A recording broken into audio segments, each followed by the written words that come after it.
This EV Rider episode is presented in Spatial 3D. You can watch the regular version of this episode by clicking the link in the description field.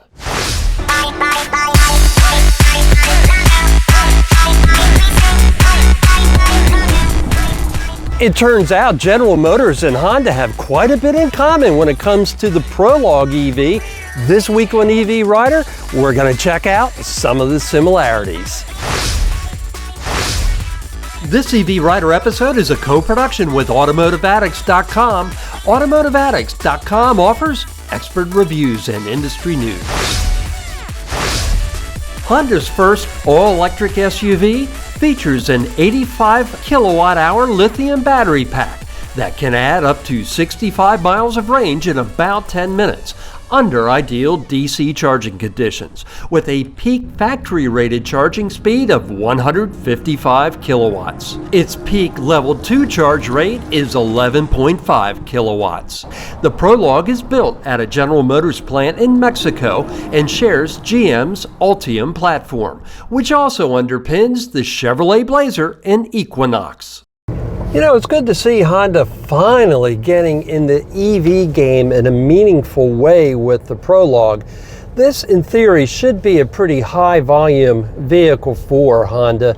After all, the price is right there in the sweet spot. We're talking about a SUV, which is the heart of both the ICE and EV markets.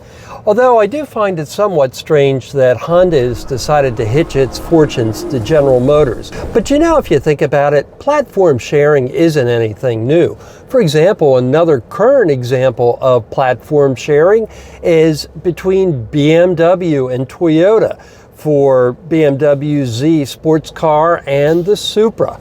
Those two cars share a common platform. And of course, we've also seen Rivian and Volkswagen recently hook up. In that case, Rivian is going to be providing software for Volkswagen. So automotive partnerships are nothing new. They go way back before EVs. You know, another big partnership underway in the worldwide arena is between Volkswagen and Ford. For example, the Ford Capri uses the same MEB platform that the Volkswagen ID.4 uses. Same thing for the electric Ford Explorer. Now, neither of those cars are sold in the US, but I do have a look at those in another EV Rider episode. You'll find a link to that episode at the end of this one. Honda says its Prologue does qualify for the full $7,500 tax credit, with the base price of the single motor version sliding in at just under $40,000 for buyers that qualify for the credit, which does have some income restrictions. Fully optioned, the dual motor all-wheel drive version comes in at just under $58,000. Those prices are before taxes, delivery, and handling are figured in. And as always, prices are subject to change. So I'm getting on Interstate 295 in Jacksonville. I'm up on the north side. I'm headed toward the city's south side. First impressions of the Prologue are good. It does seem to be a nice, smooth highway interstate ride. There were some bumps heading over here to the interstate, and the Prologue soaked them up just fine. I'm not going to really get a chance today to put the Prologue through its paces, so I'm not going to go ahead and try to comment on its handling anywhere near the limit, although we are going to hear from Automotive Addicts publisher Malcolm Hogan. He had the Prologue for a full week, so he's much better qualified than I am to talk about its handling. So yeah, 0 to 60 is about 6 seconds. Not the fastest thing, not the fastest EV in the market, of course, but you do get that instantaneous torque, and that instantaneous torque, feels like it's faster than it is. Sometimes you can get people off the line, deceptively somewhat, but yeah, I mean, as an EV, all-wheel drive, got the dual motors, 288 horsepower. I like the Prologue's gauge cluster. It's informative. It's given me a lot of data without being too busy. So for example, right now I've got nice trip information. I'm burning, I'm doing 63 miles per hour and I'm burning 2.7 kilowatts. In fact, I'm not really that impressed with that for this speed. But it's got a nice display, and I'm happy to say it also has a heads-up display on this upper trim model. The Prologue's infotainment system is certainly serviceable, nothing wrong with it at all. It does give you a split screen view of navigation and of multimedia. I wouldn't say it's the best system I've seen, but given this is a twin of the General Motors Ultium platform, I do want to point out something that I do feel is an advantage that Honda has. Honda has opted to keep Android Auto and Apple CarPlay, whereas the latest GMs have decided to forego those because they're run by Android Automotive, which, while that's similar to Android Auto, isn't exactly the same.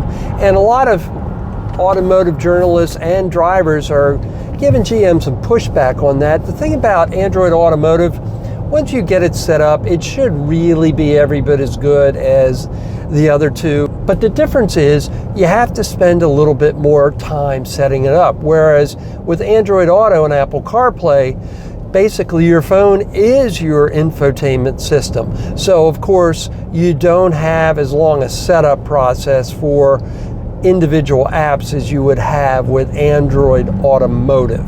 But again, if it's going to be your permanent car, personally, I wouldn't find it to be a deal breaker. Although, if you're an Apple user, I would be sure to make sure that there's no Apple exclusive app that you like to use in the car, because if that were the case, of course, you'd be out of luck, except via Bluetooth, which isn't as good as native integration. This upper trim Prologue has a Bose sound system in it. I'm happy with the sound quality of the radio.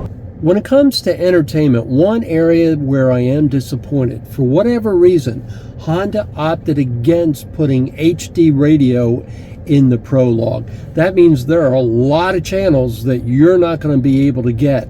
Now, for those of you coming from a gasoline car, one thing that may be reassuring to you is that it has what's known in the EV world as a creep mode.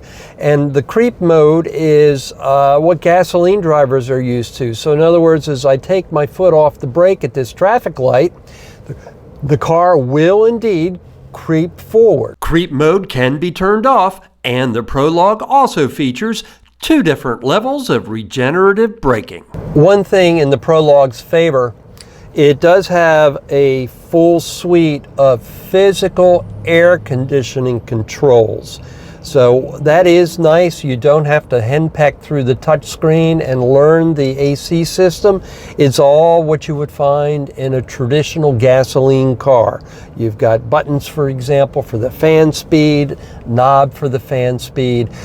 Our Honda Prologue is nicely trimmed, and you've got a lot of storage space up front. It starts with a deep center console, and then you've got a little holder here for knickknacks that you can take out. Then you can put your smartphone right in here. You've got your mandatory cup holders, and then you've got a non-slide area here that would hold multiple smartphones or other things.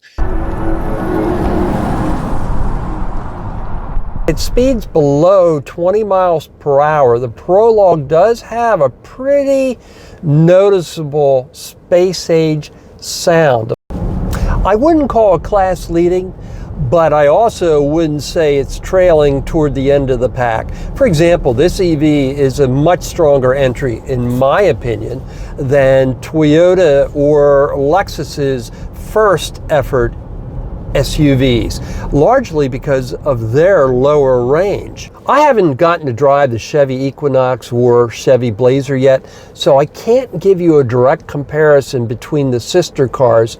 You know, of course, as I said, these are based on the Ultium platform from General Motors.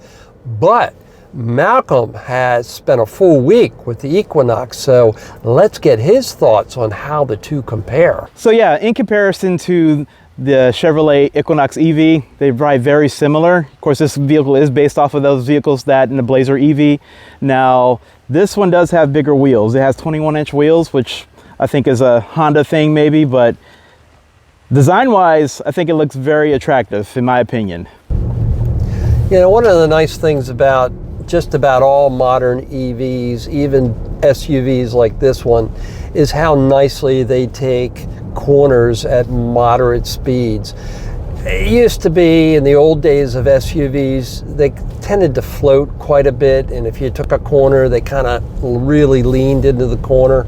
And this Honda is nice and flat in city traffic. There's no real lean. Again, of course, I'm driving at moderate speed, so it's not an at the limit test by any means.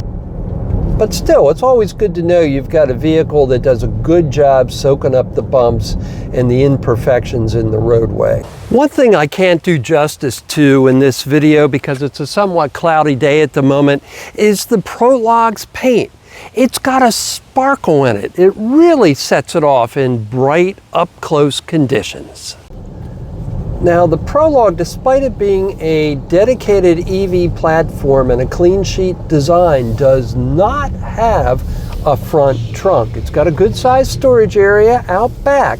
The back seat is nice and roomy, and it's well appointed. You've got dual USB-C outlets. You've got a 12-volt outlet. You also have a cubby hole that's pretty deep for little knickknacks. You have air conditioning controls, although you just have an open and closed vent. You don't have actual temperature controls. And then, of course, you've got a pull-down armrest with cup holders.